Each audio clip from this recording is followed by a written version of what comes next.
et mismoodi see aknaraamide panemine siis käis. See käis nõnda viisi, et möötsin kõigepealt ära kõik ääred ja servad ja siis sain aru, et millised liistud tuli kui pikad panna.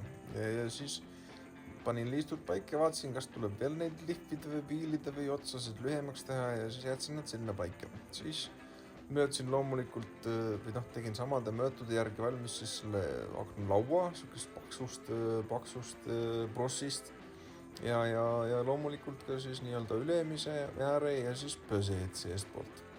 Eks natuke tuli siit-sealt seda veel nii-öelda näkitseda, vaadata, milline külg on ilusam, et milline jääks kuhu poole.